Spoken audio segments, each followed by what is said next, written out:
This is the first night of Navaratri. ये नवरात्रि की पहली रात है। ये रात और ये दिन, ये आने वाला दिन ईश्वर की स्त्री प्रकृति को समर्पित है। Durga, Lakshmi and Saraswati. Durga, Lakshmi और सरस्वती को स्त्री प्रकृति के 3 आयामों के प्रतीकों के रूप में इस्तेमाल किया जाता है। वे अस्तित्व के 3 मूलभूत गुणों तमस, रजस और सत्व का प्रतीक भी हैं। Tamas literally means inertia. तमस का अर्थ है निष्क्रियता, रजस का अर्थ है क्रिया, जुनून। सत्व एक तरह से सीमाओं को तोड़ना, विलीन होना, पिघलना और एक हो जाना।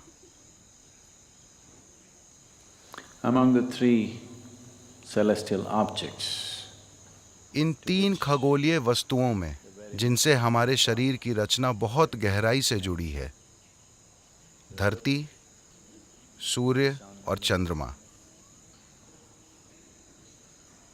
इनमें धरती माँ को तमस माना जाता है।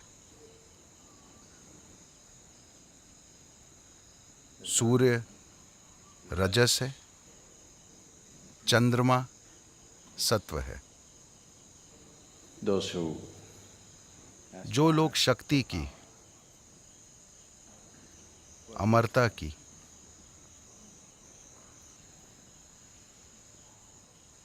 ताकत की इच्छा करते हैं, they will worship वे स्त्री प्रकृति के उन रूपों की पूजा करते हैं जिन्हें तमस कहा जाता है, जैसे काली या धरती माता। those who aspire for wealth. जो लोग धन दौलत की, जुनून की, जीवन की And various other. और भौतिक दुनिया के तमाम दूसरे उपहारों की इच्छा करते हैं,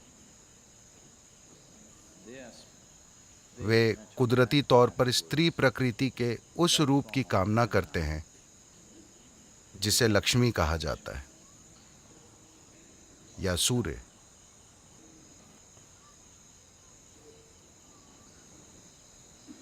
Those who aspire for जो लोग ज्ञान की, बोध की, परे जाने की,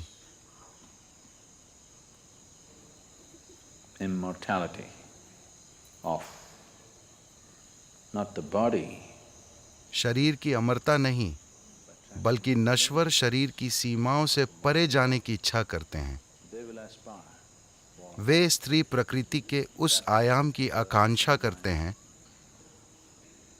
which is referred to as जिसे सत्व कहा जाता है, जिसका प्रतीक है सरस्वती या चंद्रमा। ये तीनों अगले 3 दिन एक एक करके आएंगे। इसे इस रूप में व्यवस्थित किया गया है क्योंकि आखिरकार हम धरती से ही निकलते हैं और हम एक सक्रिय जीवन जी सकते हैं जिसे रजस कहते हैं, देवी की दूसरी प्रकृति।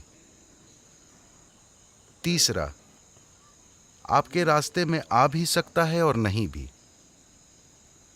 अगर आपको उन्हें अपने अंदर लाना है तो आपको प्रयास करना होगा, वरना वो आपके अंदर नहीं उतरेंगी। जिन लोगों को ये नहीं पता, लिंग भैरवी की प्राण प्रतिष्ठा 3 मूलभूत चक्रों के साथ की गई है। ध्यान लिंग में 7 चक्र हैं। she has only 3 chakras to उनमें सिर्फ 3 चक्र हैं जो तमस, रजस और सत्व के 3 आयामों का प्रतीक है। Tamas is the nature of the earth and today is her day and she is the one who gives birth. तमस पृथ्वी की प्रकृति है और आज उनका दिन है और वही जन्म देती हैं। गर्भ की जो अवधि हम कोख में बिताते हैं वो समय तमस है ये अवस्था लगभग शीत निद्रा जैसी होती है, मगर विकास होता रहता है। So tamas is the nature of तो तमस पृथ्वी की आपके जन्म की प्रकृति है। जैसे ही आप बाहर आते हैं आप सक्रिय हो जाते हैं, रजस शुरू हो जाता है। अगर आप पर्याप्त जागरूक हुए या पर्याप्त खुशकिस्मत हुए तो सत्व आपको छुएगा, वरना रजस का रंग ऐसा है कि जब तक सब अच्छा चलता रहता है वो अच्छा रहता है। जैसे ही बुरा सिलसिला शुरू होता है रजस बहुत ही ज्यादा बुरा हो जाता है। तो इन 9 दिनों में सबसे बढ़कर to approach every aspect of life in a celebratory way. This is most important. जीवन के हर पहलू को उत्सव के रूप में मनाना ये सबसे महत्वपूर्ण है। अगर आप हर चीज को उत्सव के रूप में लेते हैं तो आप जीवन को लेकर गंभीर ना होते हुए भी पूरी तरह जुड़े होना सीख लेते हैं। अभी ज्यादातर इंसानों के साथ समस्या ये है कि अगर उन्हें कोई चीज महत्वपूर्ण लगती है तो वे उसे लेकर बहुत गंभीर हो जाएंगे। अगर उन्हें लगता है कि वो उतना महत्वपूर्ण नहीं है तो वे उसे लेकर लापरवाह हो जाएंगे, उसमें जरूरी भागीदारी नहीं दिखाएंगे। ये सही तरीका नहीं है। सही रास्ता, जीवन का रहस्य बस यही है, Seeing everything हर चीज को बिना गंभीर हुए देखना, मगर पूरी तरह जुड़े रहना, किसी खेल की तरह। यही वजह है कि जीवन के सबसे गहन पहलुओं का उत्सव मनाया जाता है, ताकि आप उसे चूके नहीं। अगर आप गंभीर हैं, तमिल भाषा में या अंग्रेजी में भी, वो बहुत गंभीर स्थिति में है का मतलब आपको पता है कि अगला कदम किधर होता है। और ढेर सारे लोग गंभीर स्थिति में हैं। उनके साथ सिर्फ एक ही चीज होती है जिसकी कोई अहमियत है, बाकी चीजें उनसे कतरा कर निकल जाएंगी, क्योंकि जिस चीज को वे गंभीर नहीं मानते वे उसमें भागीदारी और समर्पण नहीं दिखा पाते। सारी समस्या बस यही है। तो आज वो दिन है, आप धरती पर बैठे हैं, आपको बस उनके साथ एक होकर रहना सीखना चाहिए। आप वैसे भी उनका एक हिस्सा हैं। जब उनकी मर्जी होती है केवल तभी वे आपको निकालती हैं, जब वे चाहेंगी वो आपको खींच लेंगी। तो जो पूरी तरह निष्क्रियता थी वो गतिशील रजस बन गई है। ये जीवन शायद सभी सीमाओं के परे चले जाए या शायद उसी चीज में वापस चले जाए। दुर्गा लक्ष्मी, सरस्वती कभी नहीं हुई। इसका मतलब है कि आप चक्कर लगा रहे हैं, आप जाल में फंसे हैं, जीवन मृत्यु, जीवन मृत्यु, जीवन मृत्यु। दूसरे आयाम का आना अभी बाकी है। ये दोनों तो वैसे भी होंगे। जो निष्क्रियता की अवस्था में है वो रजस और सक्रियता की स्थिति में आएगा और फिर कुछ समय के लिए वापस निष्क्रियता की अवस्था में और फिर सक्रियता की अवस्था में चला जाएगा। ये एक व्यक्ति के रूप में आपके साथ हो रहा है, ये पृथ्वी के साथ हो रहा है, ये आकाश गंगा के साथ हो रहा है, ये पूरे ब्रह्मांड के साथ हो रहा है। वो निष्क्रियता की स्थिति में जाकर फिर सक्रिय होता है और फिर निष्क्रियता की अवस्था में चला जाता है। मगर महत्वपूर्ण चीज ये है कि इसमें इस चक्र को तोड़ने और परे जाने की क्षमता है। तो देवी के इन 3 आयामों की भैरवी या लिंग भैरवी के रूप में प्रतिष्ठा की गई है। आपको अस्तित्व और पोषण के इन आयामों को अपने लिए प्राप्त करने में सक्षम होना चाहिए, क्योंकि आपको इन तीनों की जरूरत है। पहले 2 की जरूरत आपकी अच्छी जिंदगी और खुशहाली के लिए है।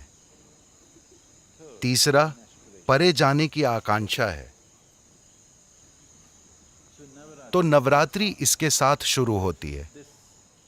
यह न सिर्फ एक शानदार प्रतीक है, बल्कि ये ऊर्जा के स्तर पर भी सच है। हर महीने, सिर्फ साल में एक बार नहीं, अमावस्या के बाद हर महीने पहले 3 दिन ऐसे होते हैं। अमावस्या निष्क्रियता की अवस्था है, जिसमें पांचों तत्व अपने अंदर एक तरह के एकीकरण से गुजरते हैं। अगला दिन हल्की निष्क्रियता का होता है, फिर वो सक्रिय होता है।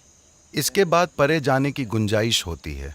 चंद्रमा प्रकट होने लगता है, जो निष्क्रियता की अवस्था में और उसके बाद सक्रियता और उलझन की अवस्था में था, उसने अब परे जाने की एक संभावना खोली है। of transcendence.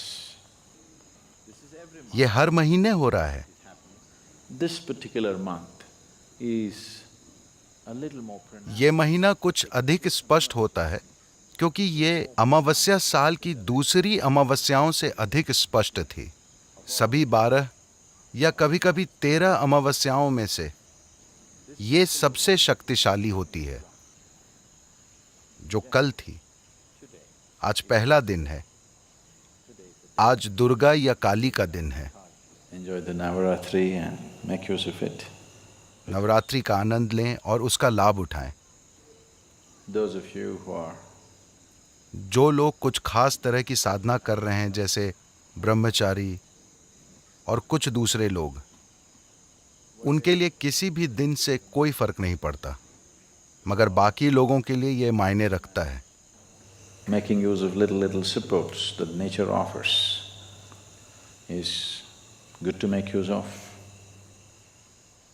प्रकृति हमें जो छोटे छोटे सहारे देती है, उनका लाभ उठाना अच्छी बात है।